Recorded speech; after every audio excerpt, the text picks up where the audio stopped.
All righty. Well, there's still a few folks joining. I think we'll have some join along the way, but I want to get us started to give Molly as much time as possible this morning. But welcome everybody to our third alumni virtual gathering of this year. First things first, Joni Davis was the first one in the room, in the waiting room. So Jessica Dibble will touch base with her and get a t-shirt sent off her way for being the first person in the room. There's got to be a gift of some kind for hanging out in the waiting room, as long as sometimes you have to. But for those who don't know, I'm Pat Wagner, Vice President for Institutional Advancement here at Southwestern.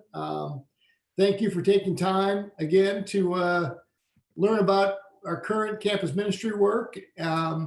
Just a little highlights for you all before I turn things over. Yesterday was the last day of classes for the first semester. So we completed the semester in person without any days missed, other than one day for wellness. They gave the faculty, staff, and students all a day off in the middle of the semester. I think just for all of us to kind of take a deep breath and move on. And it was a great day to do so. We got lucky; it was a good weather day. But so we are in finals right now, and students are getting ready to head home.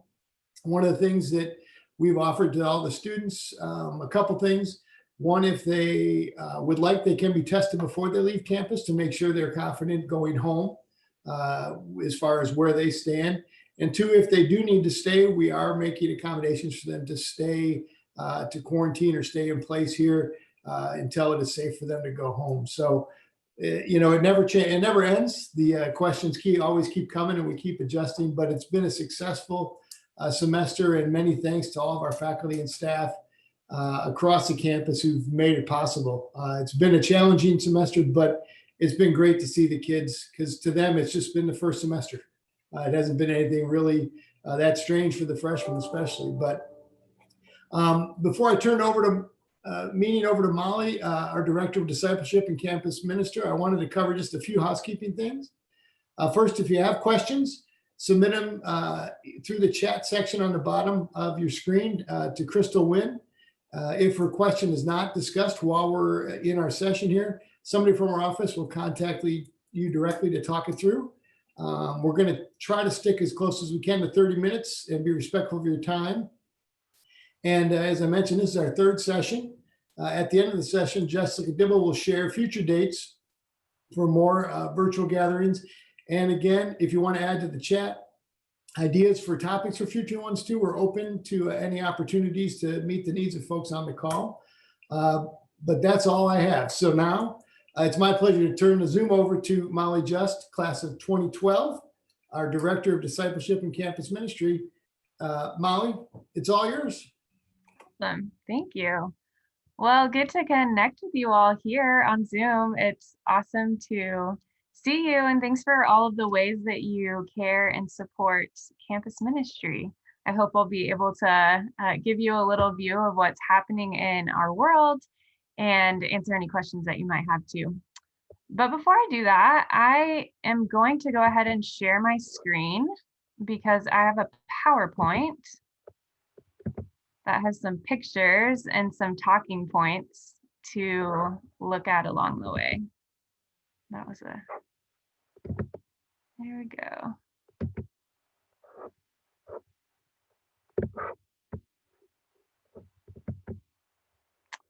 Okay, so there are a lot of different ways for students to be involved in ministry at the college, some of which many of you might know about, and others that might be a little bit newer. So I hope to shed some light and some details on some really great things that are happening in ways that students can grow in their faith while they are at Southwestern.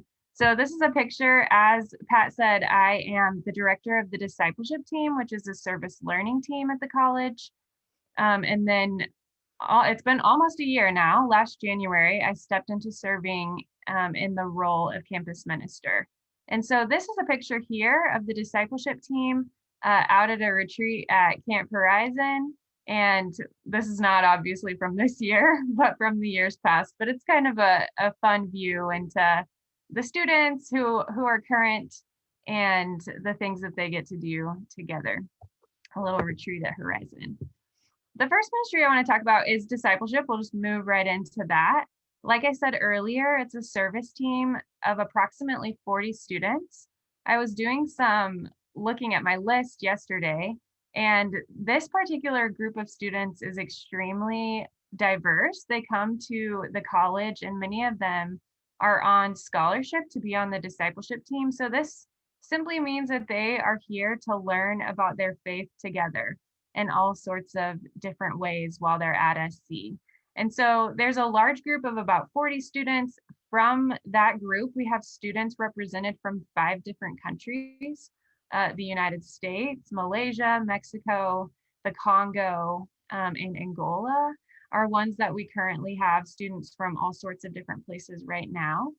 The program is also co-curricular, and so students receive academic credit for being a part of their engagement while in college, and students can receive a minor. So this is a group that is pretty embedded in the social science division curriculum wise, and they are working with Dr. Leisure, who's our religion professor and the academic director for this program, to learn more about their faith in the classroom. And then they also do lots of other different things, including service in the community.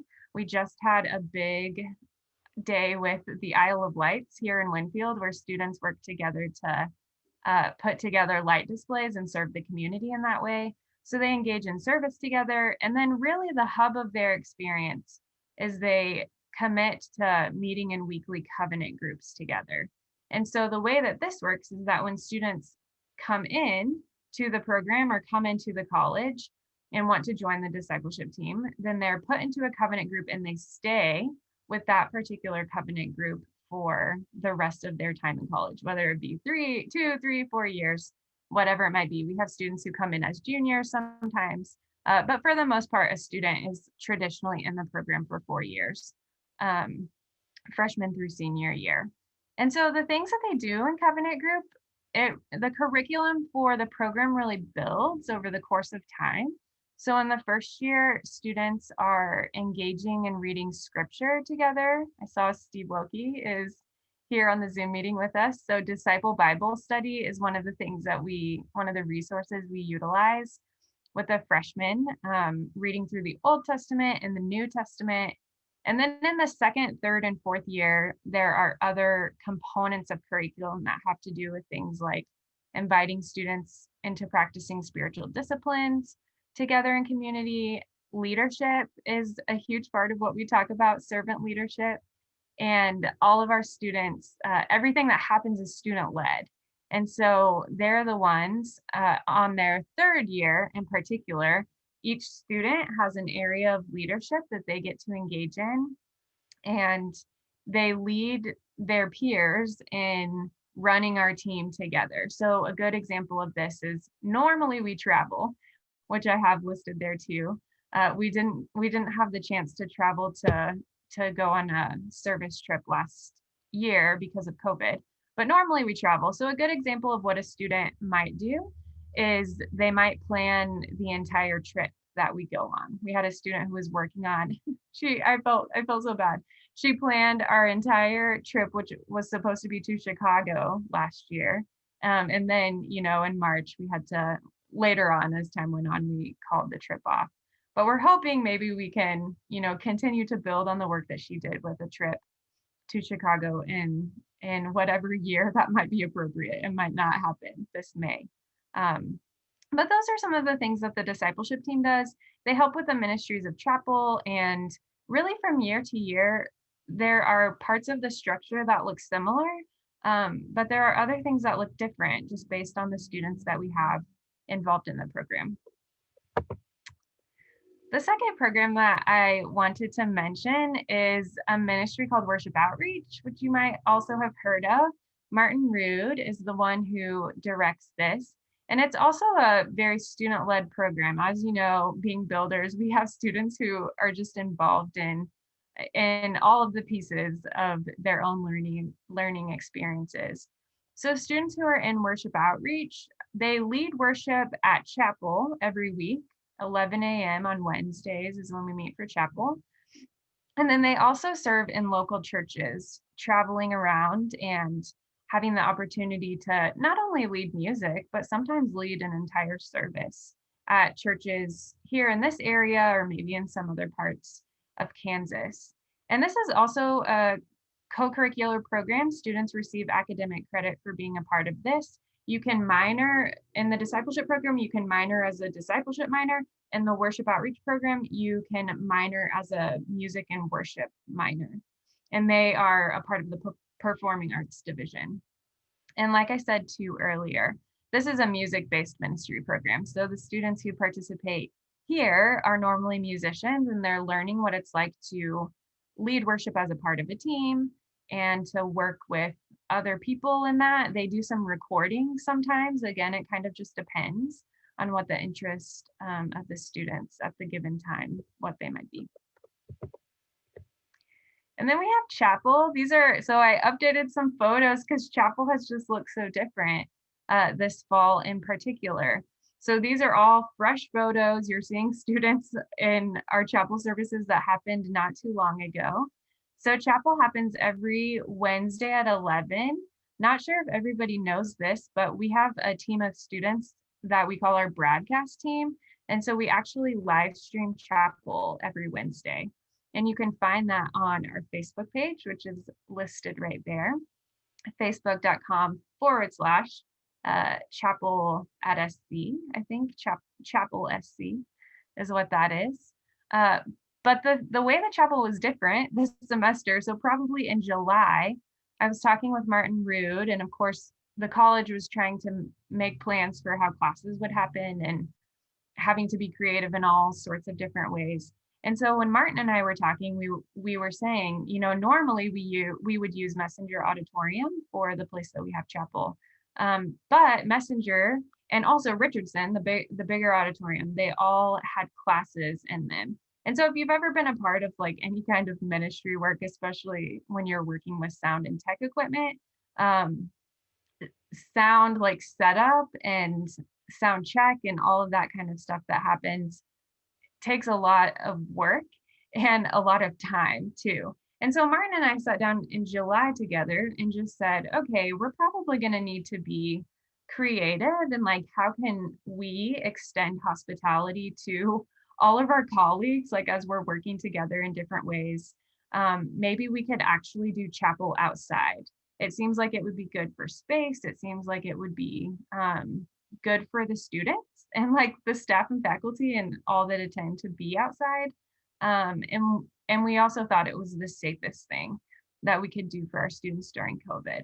So Martin built a trailer that you see there that holds all of our sound equipment, and also is really great because it was a place for our musicians to be and for them to practice and all of that kind of stuff. So if you're familiar, they call it Lover's Lane at the college. We have started like calling it the Grove of Trees, but it's by the Welcome Center and the Admission Center. And so that row of trees is really one of the only flat shaded places on campus that we thought would be great to host chapel. And so we have a trailer kind of at the front of those rows of trees.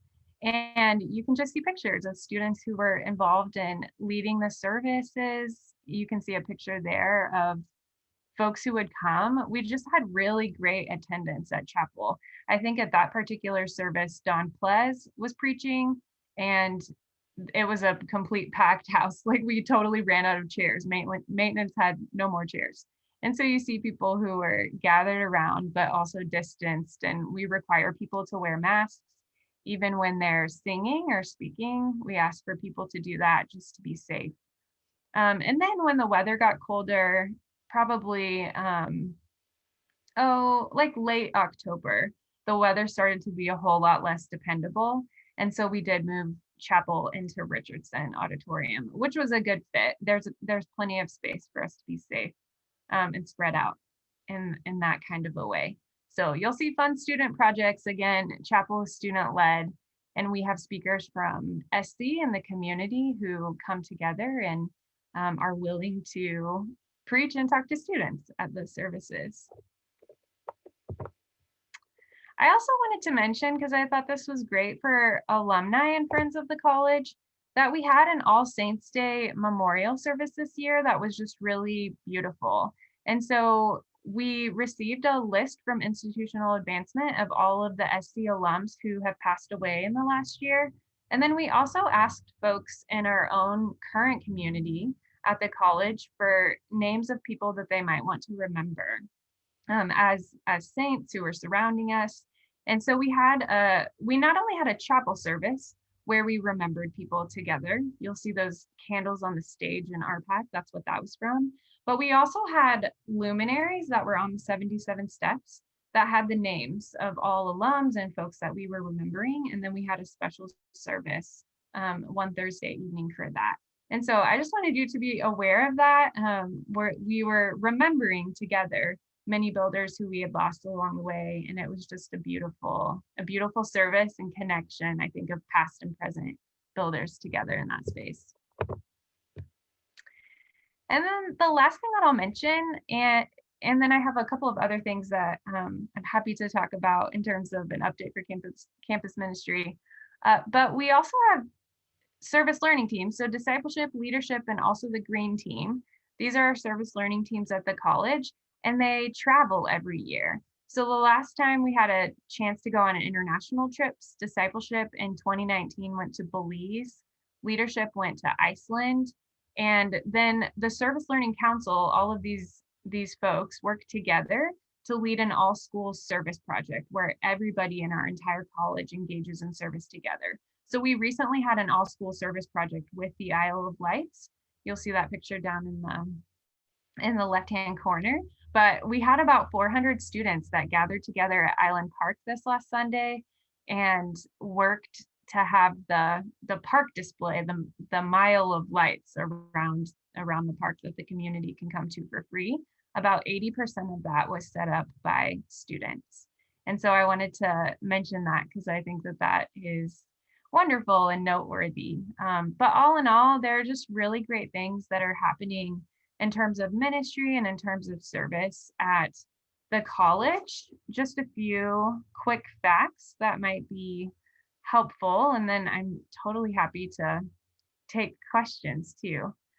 So about an average chapel attendance, these are just quick facts. Average chapel attendance for this particular fall was around 75. At our highest, the highest we ever had was actually over 130. And the average from week to week is about 75.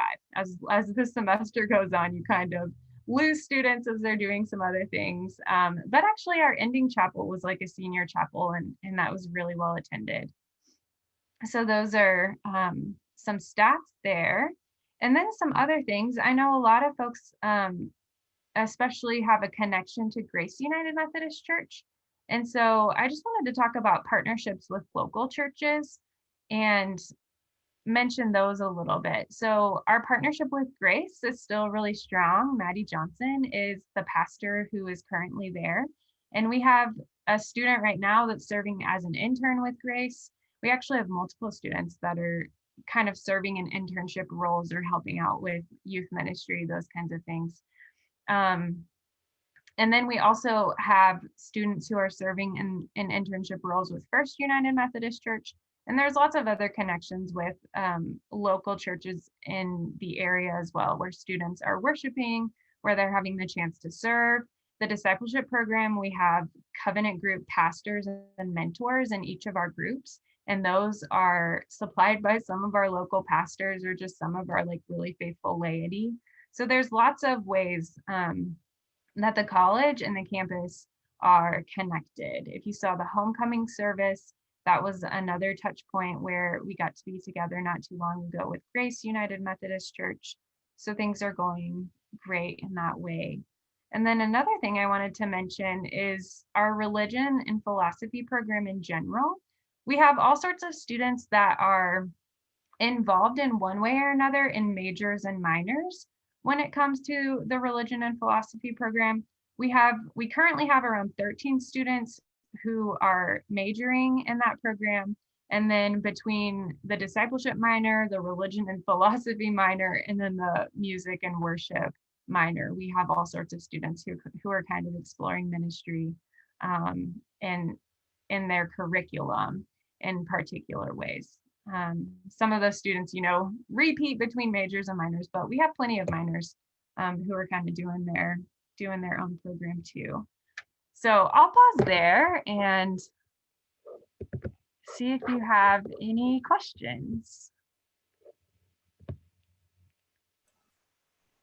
Hi, Molly. Can you talk a little bit more about like discipleships trip out of the country? What does it look like? What do they do during those trips? And what's their mission? And how do they kind of recap what they learned? Yeah, thanks. That's a great question. So our trips for the discipleship program are on rotation. And the idea is that a student who is involved in the program for 4 years would have the opportunity to travel to 4 different places and experience 4 different contexts and ministry in all kinds of ways. So for example, we always go on an international trip. So the last time we did an international trip was to Belize. And we worked with an organization in Belize where we were primarily working in one specific community, which was Orange Walk, Belize. And we partnered with a church down there and did a lot of different things. We helped with their kids' vacation Bible school. Sometimes we would deliver commodities to folks who needed it. We would help with some physical labor, all of that kind of stuff. And so our trip, when we went to Belize, an international trip is always about 9 or 10 days, and it's primarily full of mission work and service. But we always like to take a day or two for reflection. So that's a huge part of what we do too. So one of my favorite quotes, I share this with students all the time. But one of my favorite quotes is by a professor named Jan Johnson. And she says that it's not our experience that brings transformation, but it's our reflection upon the experience. And so reflection is a really big part of what we do. We talk about, for the discipleship team, we talk about where have we seen God? What's challenging us in our faith? How have we experienced gifts and community? What's surprising to us? What are we curious about? All sorts of questions like that. And students are really the ones that get to help lead that reflective piece too. Okay, so international trip. We like to do an urban trip. So Chicago would have been our urban trip. And you can imagine how that was like different than some other trips, primarily working with homeless population a lot of times is what happens on urban trips, and learning about life in a different context that way. We always do a local trip, so a Kansas trip somewhere. The last time we did a Kansas trip, we went to Kansas City and we served with a few different ministries up there. We actually served with one of the United Methodist camps and helped them kind of get their camp prepped for winter. That was a December trip when we did that a few years ago. But that's nice because that's a little less expensive of a trip. We also try to make our trips have different price points so that students can go on the trips as they would want to. They do fundraising, those kinds of things. It's not like a mandatory trip requirement, but we have a lot of students. I would say every trip, about at least 50% of the discipleship team engages and decides to go on the trip, and they put the work in for fundraising and all of that. And then the last trip that we do on rotation is always a national trip somewhere within the United States. The last time we did one of those, we went to Portland, Oregon, and we worked with, they have the highest number of homeless population per capita. So that was most of our work that we did at that time. So you can kind of see how over the course of 4 years, students are involved in trips that are really different and diverse from one another. Great, thank you. Another question is to speak a little bit more on the diversity of the different faiths that our students come from and just the diversity of the group overall within ministry. Yeah, sure. So there is quite a lot of diversity. There's diversity among denominations. So we have students, of course, we have a really strong connection with a lot of United Methodist students, but we also have students that just come from all sorts of different backgrounds. Denominationally, we have students that come to Southwestern who are involved in ministry things who might not have ever connected with their faith, and college is one of the first places that they connect. we have students. For a long time, we had a population of students that were Muslim, and so they were together and had a community to practice their faith together at the college. So that's one sector of faith too. I'm trying to think of some other interfaith things that happen. We have I would say more minority of students that are involved in some other interfaith type things, different religions on campus.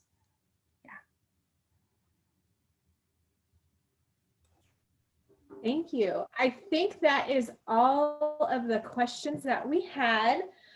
So we'll kind of wrap up for the day. I want to thank you all for taking time out of your day to join us. And thank you, Molly, for joining us and giving a wonderful recap. And I loved seeing all the photos of the students.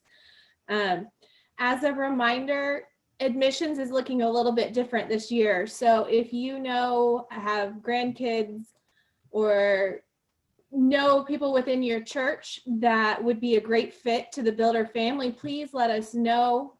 We are not able to go into high schools or college fairs this year. So it can be really helpful to have that help from our Builder family to help us with our admissions this year. In December, instead of doing a meetup with a presentation, we are going to be playing Builder Bingo. I think Joni was on with us last time. It was a lot of fun. On December 17th at 6 p.m. So keep an eye out for that information coming soon. To stay up to date and to soon be able to watch all of our past meetups, you can visit sccans.edu/meetup. And that will kind of keep you up to date and have information about upcoming gatherings. Other than that, I just want to wish you all a wonderful and safe Thanksgiving. And we will see you in December.